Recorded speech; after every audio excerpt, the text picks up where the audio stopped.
Rasta man walk down.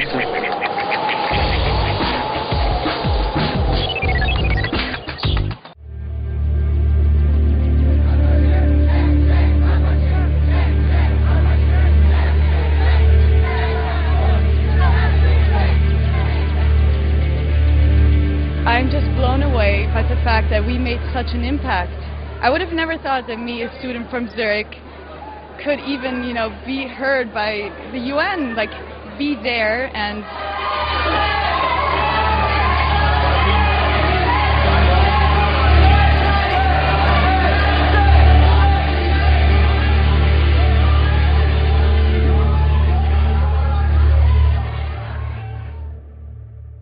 It was very important to raise our voice and our concerns about this conference that is happening after the one in 2001, who had been a very big failure because it turns to be very anti-Semitic.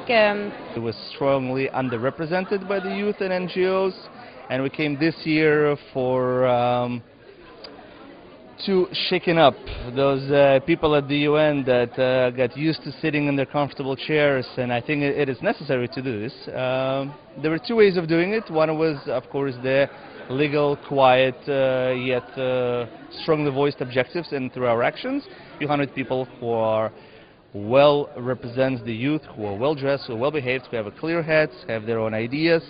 And there was the second part, which involved a little bit of chaos. Some of the students, whether they were affiliated or not even affiliated with organizations, made enough scandal with Ahmedinejad, which, we say as the big clown, and he was talking to the clowns, whoever left. Students in Europe and now increasingly in North America are really facing confrontations, as you said, on a daily basis. Islamists, radical Muslims, are increasing their presence on many university campuses throughout the West, and the so-called radical left, which is also attacking Israel, they're also attacking Jewish kids, students, and making them feel very uncomfortable. My name is Victor Pliner. I'm from St. Petersburg, Russia. I'm the board of directors of EUGS, which is the European Union of Jewish Students. I'm from Finland. My name is Lili Dardashti. I'm the executive director of EUJS. My name is Jane Brain-Gole. I'm from Zurich. I was born in Geneva, but my parents are from Iran. Hi, my name is Yoel Eilat. I am originally from Yavne. We have been witnessing an old, new, escalating, sophisticated, global, virulent, and even lethal anti-Semitism that overlaps with classical anti-Semitism, but is distinguishable from it. That first found international juridical expression in the Zionism as racism resolution, but which has gone dramatically beyond it. I think that the UN has a very, very severe problem, that it doesn't have breaks and balances method or group that criticizes what it does. So I really have a problem believing in what the UN is able to do today about racism, because today we have too many Arab countries that are racist and do not believe in human rights as the most of the world does, but they still hold a very big faction of the UN. Nowadays it kisses the butts of its members, and they all have to have a turn, even if they were how rogue nations as they are, like Cuba and Iran and Libya and all these. What I also felt at the UN, everybody was there for their cause. And I think that also makes me really proud of our delegation, that we weren't just there for Israel or the Jews and anti-Semitism, but we were there for human rights in general. The first targets are brutalized children, violated women, innocent refugees, and the like, who are the first targets of assault in Darfur, is a case study. And so it's our role, because of the dangerousness of the vulnerability of the powerless and the powerlessness of the vulnerable, to be citoyens du monde, people who give voice to the voiceless and who empower the powerless. Human rights! Human rights! It's important, and it's our duty as well to be here and to fight for the rights of everyone, our rights, but also the rights of the others. who better than Jews can understand what is happening, for example, in Darfur right now, and where nobody is even revolted to do something against that. That is also responsibility of a leader, to get people into this mindset that they want to know what's going on and that they start caring about issues that are not just about their personal field, but that it goes on, that we have a responsibility for the entire world, for every human being. Problems with racism is not the people, it's the education. People who are racist or just don't know are not necessarily willing to even listen. Sometimes it comes from ignorance, or when we don't know the others, or when we are too much focused on ourselves. Do you find that there are new methods, new ways of combating racism in your community? I think internet and people who have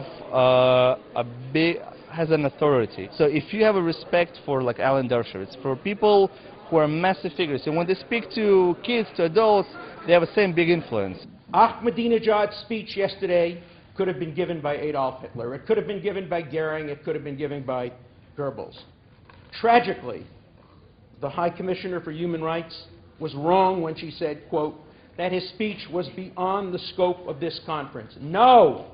That speech was the essence of this conference. This was truth in advertising.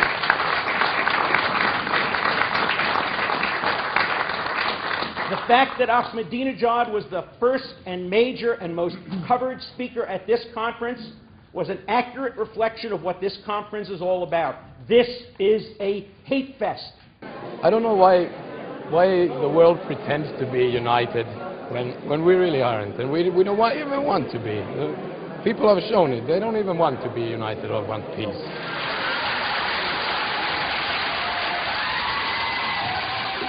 Look what happened here. It ended up with us arguing with the other side when we were supposed to be talking about basic human rights and how bad Ahmadinejad is. It's just, it's complete hypocrisy. It makes no sense. And he's the biggest racist in the world, and his regime is right now the #1 enemy to any hope of world peace. Shame, shame, al-Bashir! Shame, shame, al-Bashir! Shame, shame, al-Bashir! Shame, shame, al-Bashir! Shame, shame, al-Bashir! Wonderful to really see all these people who are fighting, who are not afraid to take a stand, who are not afraid to maybe go against rules, to be provocative, but who are really fighting for what they believe in and what is also right. We hope that more and more students will get involved and will want to make a difference in this field.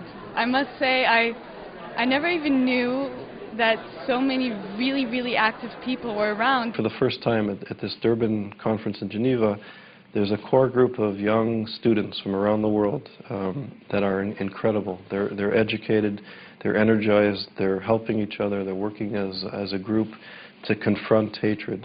It was surreal when I came. I felt like for the first time we're talking about issues, and I'm not the one who has to explain things to people.